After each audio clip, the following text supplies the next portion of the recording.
La Torah chez vous, une émission du grand rabbin Jacques Waknin.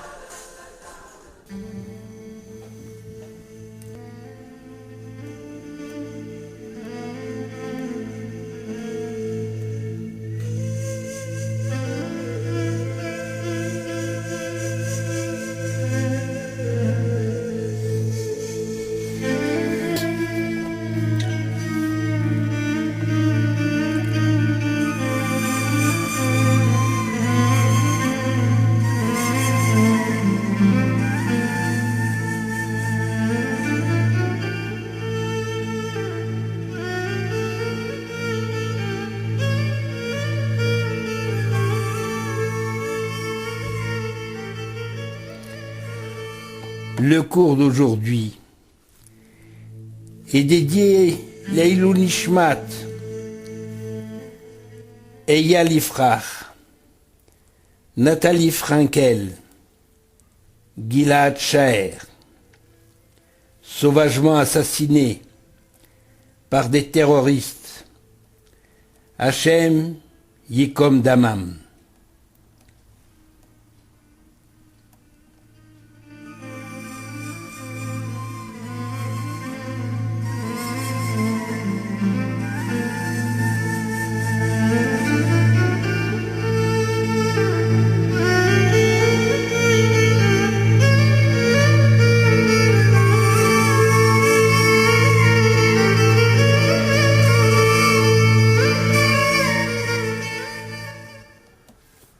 Chers amis, nous avons été bouleversés par le drame qui s'est déroulé cette semaine en Israël.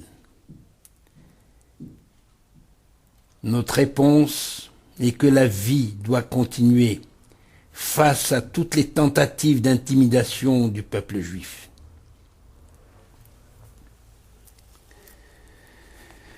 Le thème de cette année étant d'expliquer le choix du titre de chaque parasha de la Torah, nous allons nous intéresser aujourd'hui à Balak, une personnalité assez curieuse qui se distingue par sa haine d'Israël. Et comme ce n'est pas un hasard si Balak est élu cette semaine, et justement, nous voyons que déjà à l'époque, chez Loechad Bilvad Amad Alenu Lechalotenu, selon le Baal HaTurim, ce nom de Balak se divise en deux parties. Balak, c'est-à-dire il est venu pour la paix, pour lécher, pour boire le sang d'Israël. Sa haine d'Israël n'avait d'égal que le pouvoir qu'il tirait de son verbe et de sa magie. Balak était un expert dans les sciences occultes. Il se servait pour cela d'un oiseau appelé Yadoua, que Balak était capable de faire parler. C'est ainsi que s'exprime le Midrash, d'où le nom de Balak ben Tzipor, Balak fils de l'oiseau. En fait, Balak va saisir une occasion qui se présente à lui pour se propulser à la tête des Moabites. Il n'était pas de sang royal. Comment a-t-il pu alors accéder à la royauté? Eh bien, d'après nos sages, il était en train de haranguer la foule à la porte de la ville et de déverser son venin contre Israël, qu'il fallait éliminer de la surface de la terre. Les dignitaires de Moab avaient justement pris peur en entendant la victoire d'Israël sur Sichon et Og, deux peuplades puissantes qui leur servaient de protection en quelque sorte. Et en entendant Balak haranguer la foule, et ils se sont rappelés les hauts faits de ce personnage en d'autres circonstances, ils firent donc appel à lui à leur tête pour mener la guerre contre Israël. Les dignitaires de Moab, sous sa conduite, se sont concertés pour savoir quelle stratégie adopter face à ce dangereux ennemi. En réalité, Moab n'était pas menacé par l'avance des enfants d'Israël, parce que l'Éternel leur avait interdit de combattre Moab, car ce territoire ne leur échouera pas en héritage. Balak leur dit que les victoires d'Israël ne sont pas le résultat de batailles ordinaires et qu'Israël devait posséder une arme secrète. Mais comment la découvrir? Alors Balak leur conseilla d'envoyer des émissaires en Midian, où Moïse, le chef du peuple, a passé, c'est-à-dire le Moshe Rabbeinu, il a passé un long séjour. Donc il y était connu, et les gens de Midian pouvaient les renseigner sur Moshe Rabbeinu, sur son secret, sur sa force. Eh bien, les émissaires de Moab sont revenus avec cette révélation. Le secret de la puissance de Moïse réside dans sa parole. Il fallait donc trouver une personne de la même trempe que Moïse. Cette personne existait et elle se trouvait en Midian, elle s'appelait Bilam. Curieuse association entre Moab et Midian, car les Moabites et les Midianites ne se sont jamais entendus. Ils étaient des ennemis irréductibles et cependant, leur haine commune d'Israël, eh bien, les a réunis. C'est un phénomène que l'on connaît encore aujourd'hui. Comme l'écrit un auteur israélien entendu à la radio dont je n'ai pas retenu le nom, l'histoire est un éternel recommencement, contrairement à ce que l'on pense généralement. Et il démontre que le Tanakh, c'est-à-dire la Bible hébraïque, est le reflet permanent de la vie des hommes, quelle que soit leur époque. La Bible, dit-il, est toujours d'actualité. Ce qui se passe aujourd'hui se retrouve presque de manière identique déjà du temps des enfants d'Israël après la sortie d'Égypte. Ce qui change, bien entendu, c'est le cadre de vie lié au progrès de la science et de la technologie. Quant au comportement des hommes, il est identique face aux mêmes situations, surtout en ce qui concerne l'attitude des nations et des hommes face à Israël. Des ennemis irréductibles deviennent des amis contre Israël. Et il en est ainsi de Moab et de Midian dans l'histoire de l'Antiquité. Les Madianites vont prêter main forte à Moab pour réduire Israël à néant. Le texte est explicite en disant « Uvalak ben Tzipor malach le Moab baetai, melech le Moab baetai » Balak, fils de Tsippor, régnait en Moab à cette époque. C'est-à-dire qu'au départ, Balak n'était qu'un simple citoyen, mais sa perspicacité lui a fait comprendre combien il pouvait monter en épingle le danger que pouvait représenter Israël pour son peuple. Et sa propagande a porté son fruit, car il a fini par apparaître comme l'homme de la situation, à même de dicter des mesures contre le danger d'expansion des armées d'Israël. Israël d'ailleurs qu'il est de tout son cœur, au point de ne pas prononcer son nom, en faisant dire à Bilham « Hine am yatsa mitzrayim » un peuple est sorti d'Égypte. Et déjà il couvre la surface de la terre et il campe face à moi.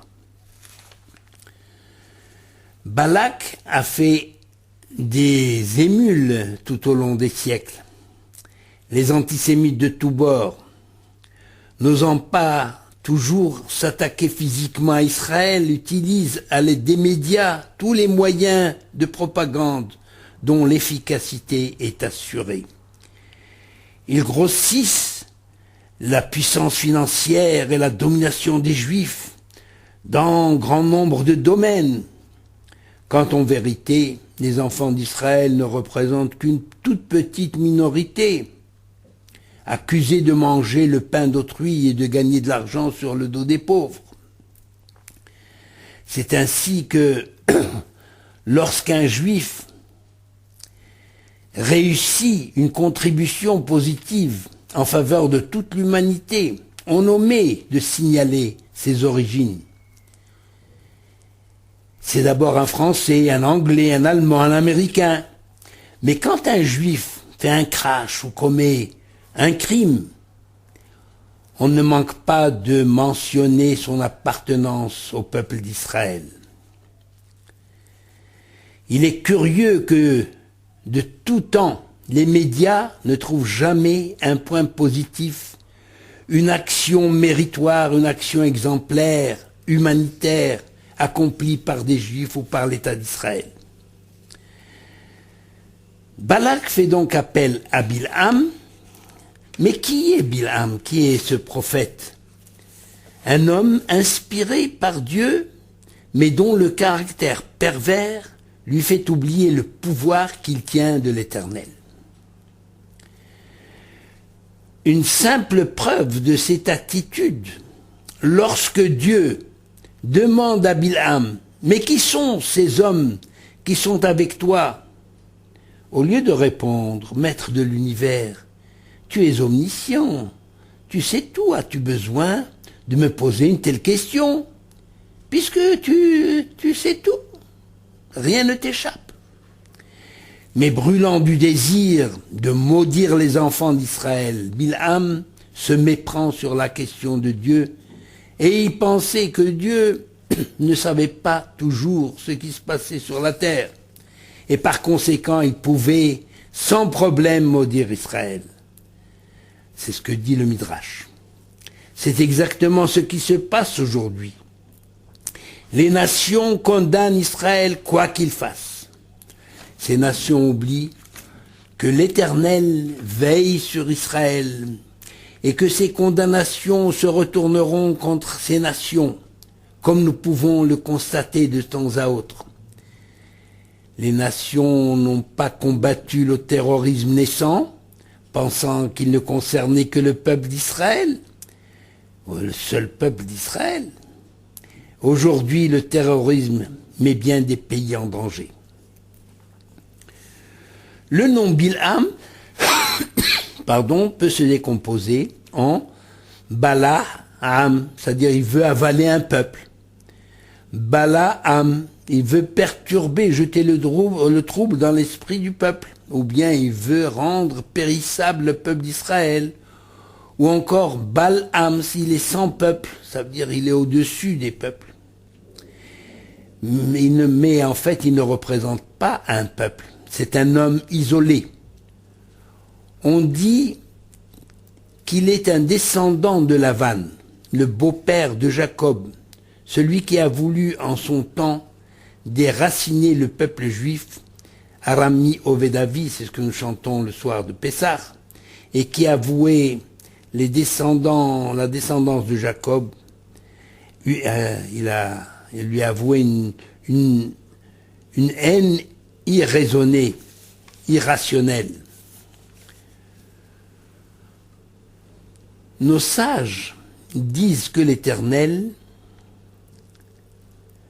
a changé les intentions funestes de Bilham, c'est-à-dire c'est les malédictions qu'il pensait prononcer contre Israël, en véritable bénédiction. En d'autres termes, on peut deviner quelles pouvaient être les malédictions que Bilham avait l'intention de prononcer d'après les bénédictions que Dieu lui a mis dans la bouche. Question nous concernant directement. Comment se fait-il que nos sages aient donné à notre paracha le nom d'un rachat, d'un homme méchant, plein de haine, qui n'avait d'autre souci que d'anéantir Israël, de l'exterminer, alors que Israël ne le méritait d'aucune manière, ne le menaçait d'aucune manière. Avant de répondre à cette question, faisons d'abord remarquer que ce n'est pas la première fois qu'une paracha porte le nom d'un personnage de l'histoire d'Israël.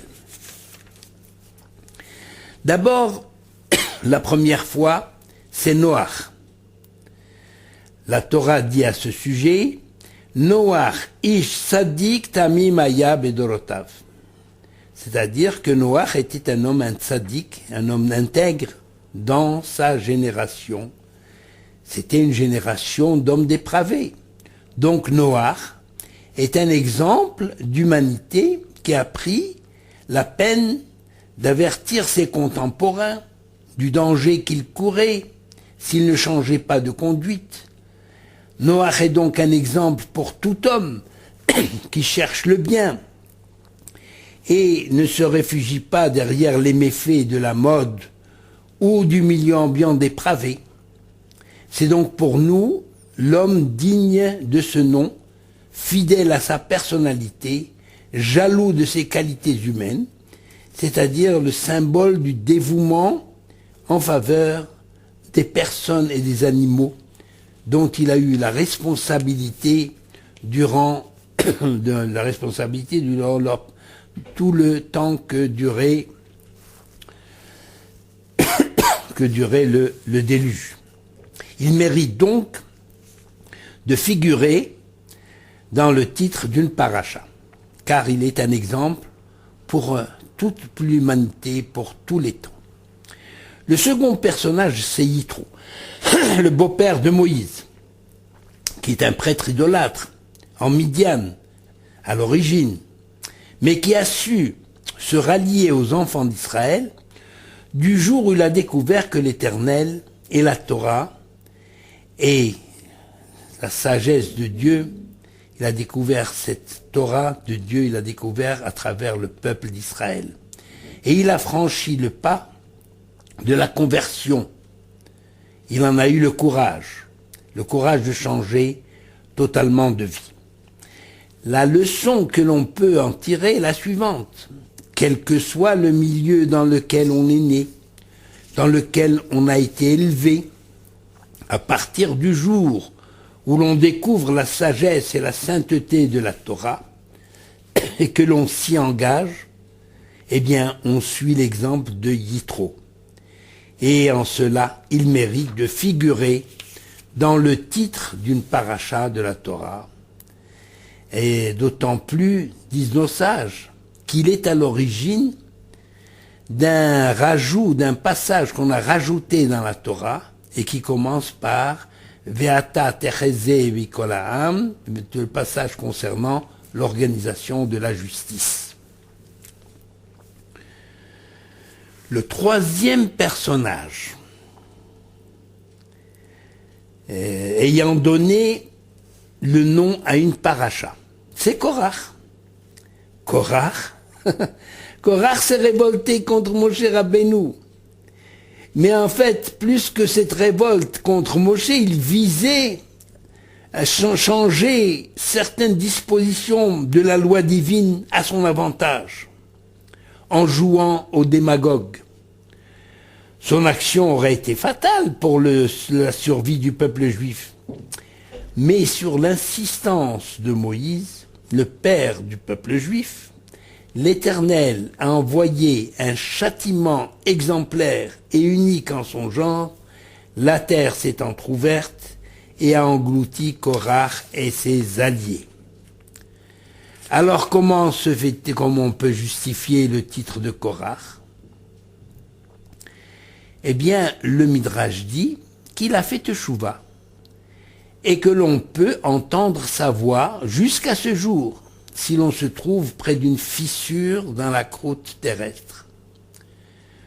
On peut entendre Korach proclamer « Moshe emet vetorato emet » Moïse est vrai, il a dit la vérité, il est dans la vérité, et sa Torah est vraie, elle est dans la vérité. Korah reconnaît donc son erreur et se repentit. Il a fait teshuva. Et c'est la leçon justement que l'on peut en tirer, c'est-à-dire que la teshuva est toujours possible, même si on a trahi, même si on a été très loin dans notre faillite par rapport à la doctrine de la Torah. Pinchas, c'est le 4e personnage, celui qui a sauvé l'honneur du judaïsme, dont l'action brutale, qui n'est pas recommandable d'ailleurs, mais qui était nécessaire au moment où elle s'est produite, eh bien, Pinchas est devenu l'exemple du zèle pour l'Éternel. Et enfin, le cinquième personnage, c'est Balak. La question est la suivante au sujet de Balak. C'est un homme qui n'est pas issu du peuple d'Israël et qui de plus haïssait Israël de toutes les fibres de son âme. Ne pouvant agir tout seul, il a fait appel à Bilam, le prophète des nations, capable de maudire, de réaliser des prouesses par la parole, par la vision des choses, et donc qui pouvait anéantir le peuple juif.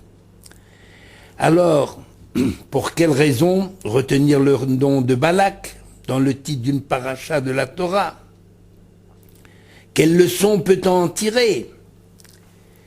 Eh bien, nos sages disent que du mauvais peut sortir le bon, de l'impur peut sortir le pur. Nous en avons parlé à propos de la vache rousse la semaine dernière. Et nous avons démontré qu'Abraham était né de Terach, etc., etc. Balak, donc, est originaire de Moab. Or, nous savons que Moab va donner naissance à Ruth, Ruth la Moabite. Et Ruth la Moabite, c'est l'ancêtre du Mashiach. Donc, c'est une raison suffisante pour conserver le nom de Balak, malgré sa méchanceté envers le peuple d'Israël, et surtout, la leçon,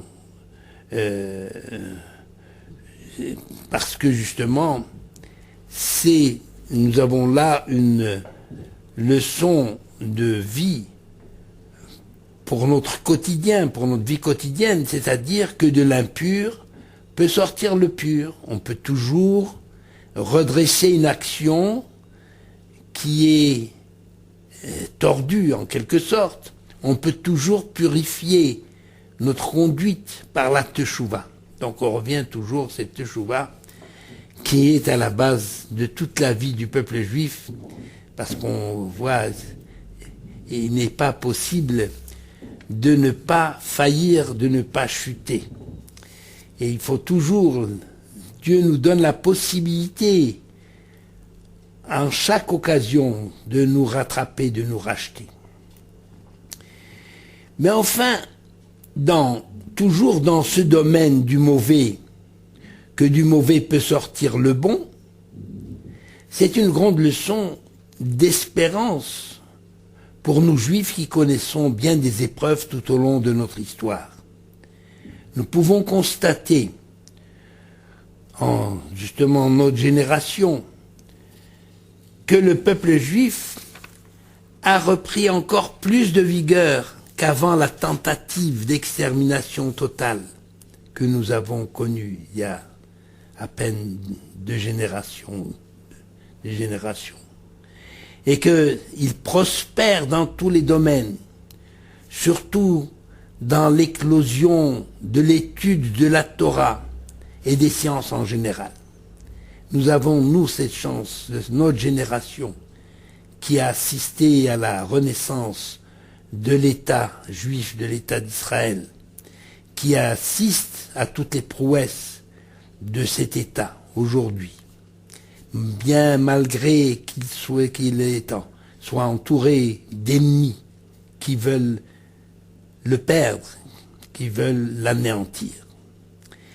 Mais l'une des raisons qui a certainement retenu l'attention de nos sages, et pour conserver justement le nom de Balak à une paracha, c'est le fait qu'en définitive, c'est grâce à Balak, et malgré lui, ça veut dire malgré sa haine, que le peuple juif a bénéficié des plus belles bénédictions qui aient jamais été formulées en sa faveur. En effet, c'est Balak qui a fait appel à Bilam.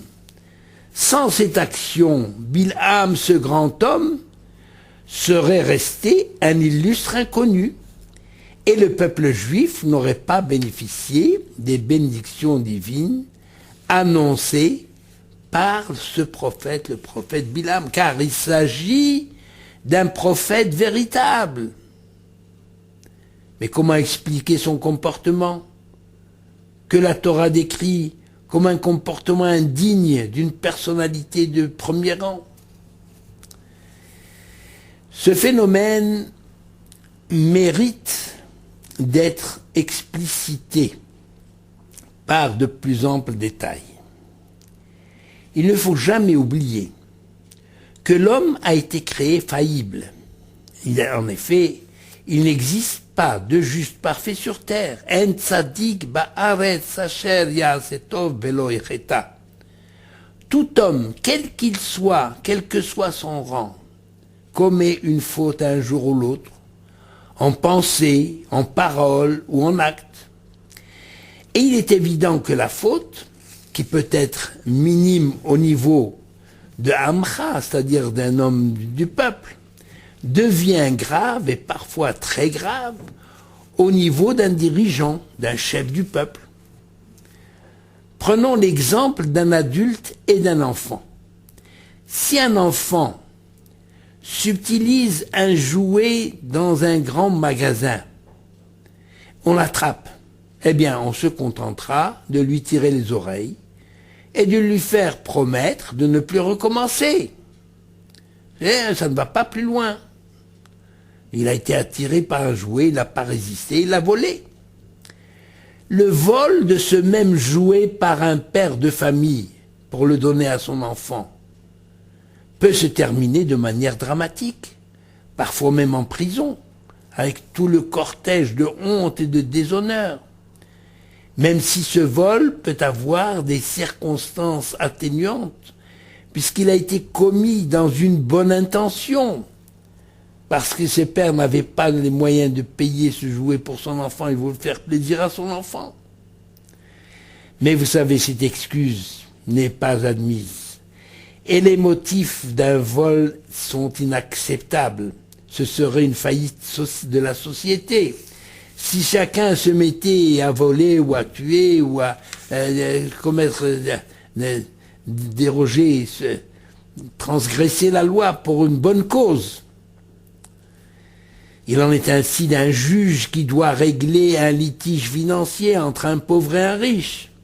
Alors le juge n'a pas le droit de faire pencher le verdict en faveur du pauvre sous prétexte que les conséquences sont insignifiantes pour le riche, que la somme en jeu est sans aucune importance, sans aucune valeur aux yeux du riche. Eh bien, ce juge aura à rendre des comptes devant les hommes, mais aussi devant Dieu, ou plutôt d'abord il aura des comptes à rendre devant Dieu, tout d'abord, mais aussi devant les hommes. C'est ce que nos sages appellent mitzvah haba'a me'avera. Ça veut dire littéralement une bonne action qui est issue d'une mauvaise action. C'est-à-dire une action illicite accomplie par un homme dans un but louable. Eh bien, la Torah interdit ce genre de comportement. Je ne peux pas voler mon voisin pour donner, soi-disant, de faire la tzedaka, donner de l'argent à l'autre voisin qui est pauvre. On n'a pas le droit. Et on n'a pas le droit de rendre, si on est appelé à intervenir dans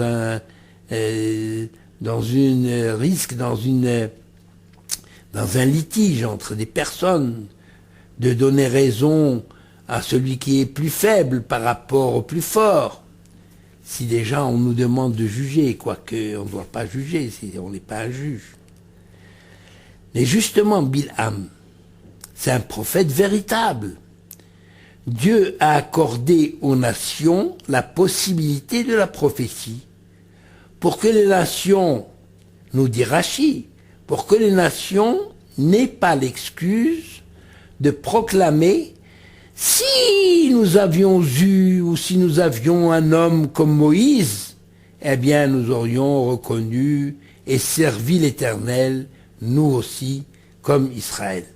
Eh bien justement, l'Éternel a donc inspiré un homme exceptionnel, c'est vrai, du point de vue de son intelligence, de sa puissance oratoire, pardon, de ses talents de magicien, de sa profonde connaissance de la psychologie humaine, car il était consulté de partout. Les rois du monde de l'époque venaient demander conseil à Bilham. C'est un homme éclairé.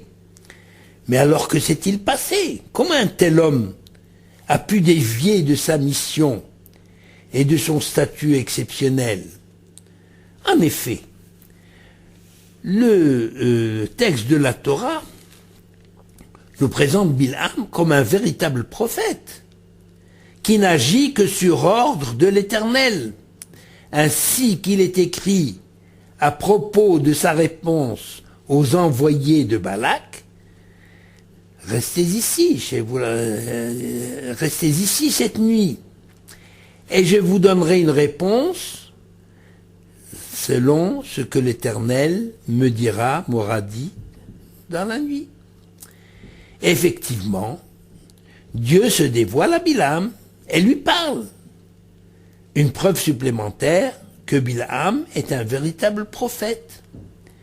Alors, comment se fait-il que Bilham se soit transformé en un amas de haine, ne cherchant qu'à nuire à Israël, alors que tous les prophètes d'Israël n'ont été inspirés par l'Éternel que pour faire le bien, que pour le bien d'Israël, pour qu'Israël revienne dans le droit chemin, pour qu'Israël s'écarte de l'idolâtrie, pour qu'Israël comprenne quelle est sa chance de posséder la parole de Dieu, de posséder la Torah, d'avoir un mode de vie que Dieu lui a dicté, d'avoir la présence divine, d'avoir la bénédiction divine.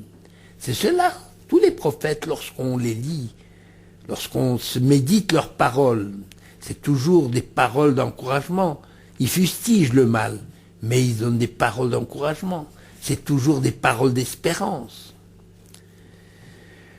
Le Baal HaTurim fait remarquer que Bilham et Balak forment le nom de Amalek. Bilham, vous avez Am et Balak. Les deux dernières lettres, forment Amalek. Amalek, c'est le symbole justement du mal. C'est le symbole de la haine gratuite portée au peuple d'Israël. Amalek, c'est cette peuplade qui a attaqué les enfants d'Israël à leur sortie d'Égypte, alors qu'ils étaient fatigués, exténués par le voyage.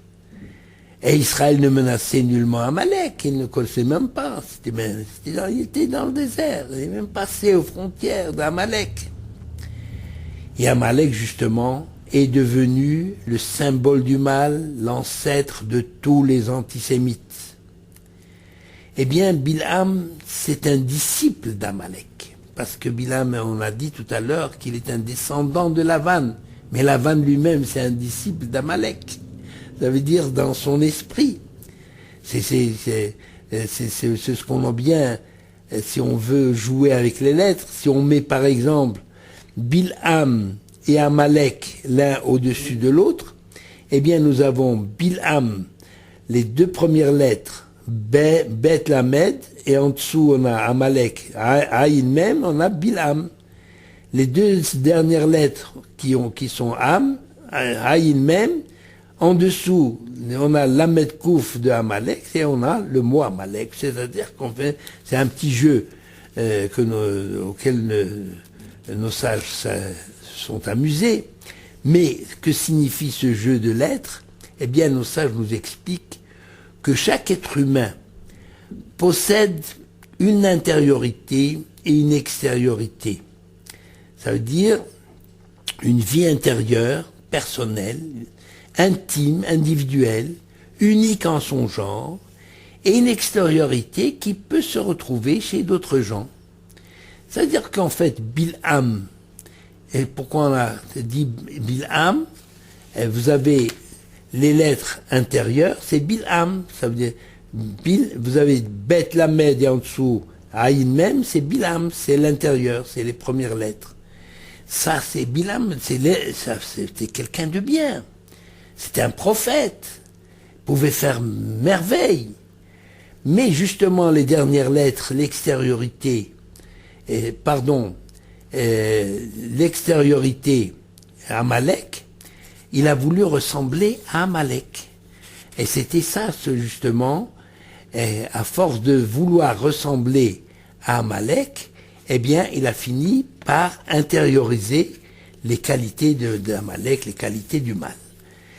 Pour donner une idée de ce qu'on peut appeler ce qui se voit et ce qui est à l'intérieur, ce qui ne se voit pas, imaginez un régiment de soldats en tenue d'apparat, ils sont tous semblables, ils font tous les mêmes gestes, marchent au même pas, mais en réalité, chaque individu soldat est un univers à part, avec ses espérances, ses déceptions, ses expériences, ses succès, etc., et ses échecs, et ses pensées, on ne sait pas à quoi il pense, ont tenu le fusil au garde à vous.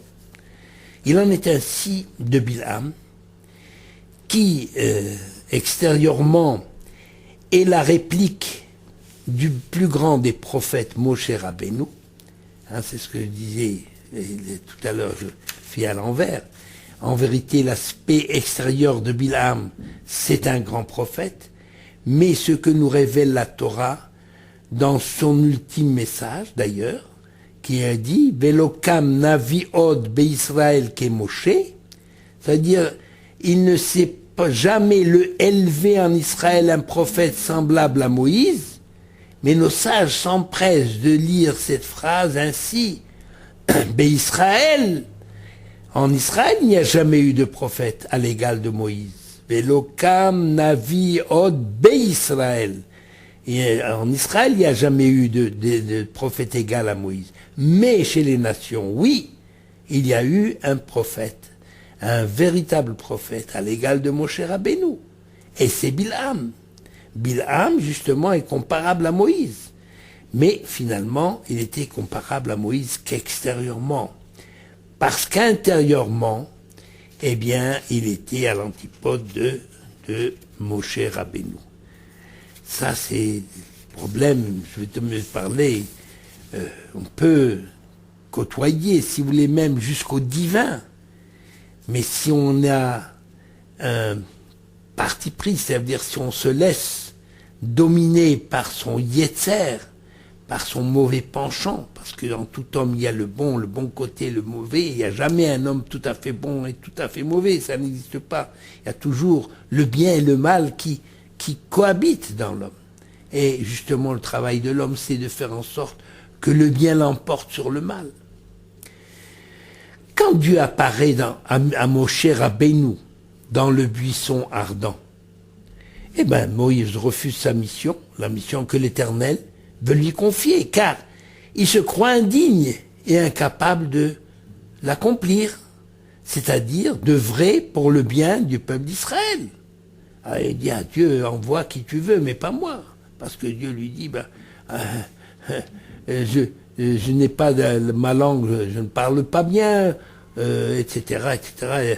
Dieu lui dit, mais qui a donné la langue à l'homme, qui a donné le parler à l'homme, je serai avec toi, etc. Et finalement, Hachem s'est mis en colère et Moshe a fini par accepter.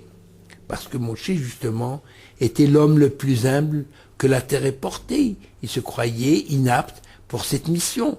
Il aurait bien voulu le faire, obéir, parce qu'il était tout entier, il a eu une révélation de Dieu, il était tout entier soumis à l'Éternel. Mais il pensait qu'il était inapte, tandis que Bilam avait une haine irrationnelle à l'égard du peuple juif. Haine qu'il avait héritée de Laban, qui avait déjà voulu déraciner Jacob et sa descendance. Quand Bilam pensait pouvoir se servir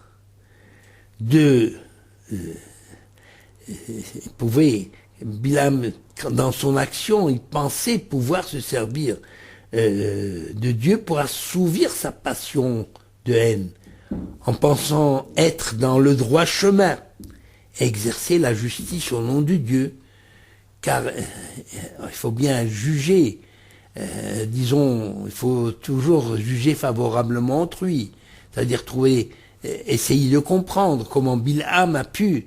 Peut-être que le peuple d'Israël a hérité par ses succès, il a hérité par le secret qu'il détenait, qu'il ne savait pas pourquoi Israël avait des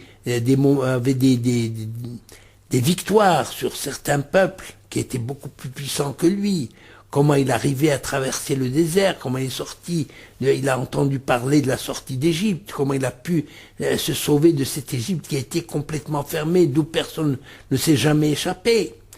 Tout ça pouvait l'irriter. Et il pensait justement que ce peuple, eh bien, c'est un peuple qui est anormal, si vous voulez, qui sort de l'ordinaire, et qu'il fallait exercer la justice au nom de Dieu. Vous savez, on retrouve aujourd'hui les djihadistes de tous bords sont des descendants de Bilham, parce qu'ils agissent non pas par hasard, mais ils agissent au nom de la religion, non seulement contre le peuple d'Israël et le peuple juif, mais contre leurs propres frères, Et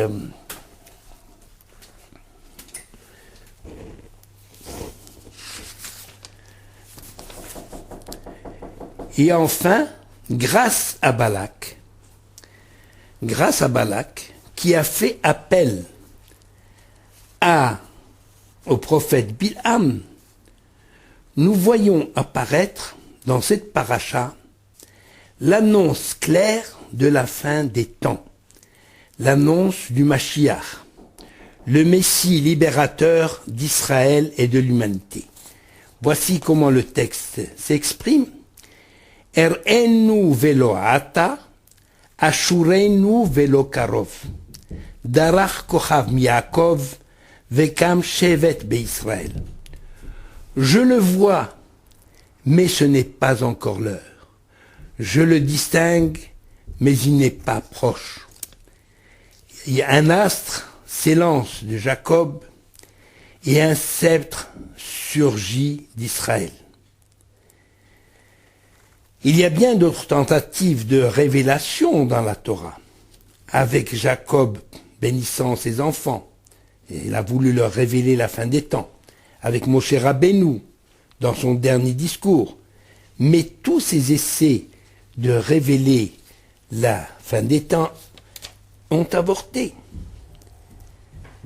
Nos sages donc expliquent ce privilège accordé à Bilham parce qu'il ne fait pas partie des calculateurs de la fin des temps. Lui, Bilham, reste spontané. Il nous livre par intuition, il nous livre une intuition prophétique de l'histoire d'Israël, qui triomphera de tous ses ennemis, dont Amalek, premier des peuples, dont la fin sera justement sa perte jusqu'à l'effacement de son souvenir. Parce que justement, le rôle d'Amalek est au-delà de la haine d'Israël. Amalek a milité pour l'effacement de la présence divine dans le monde. C'est ce que dit le Ramchal. Sache qu'Amalek provient du serpent qui a introduit le mal en Ève dans le jardin d'Éden. Et ce mal s'est transmis de génération en génération jusqu'à la fin des temps. Ce sera transmis, mais il sera finalement éradiqué par le Messie, fils de David, dont nous attendions la venue. Bimhera b'yamenu. Amen. Ken yehi ratzon.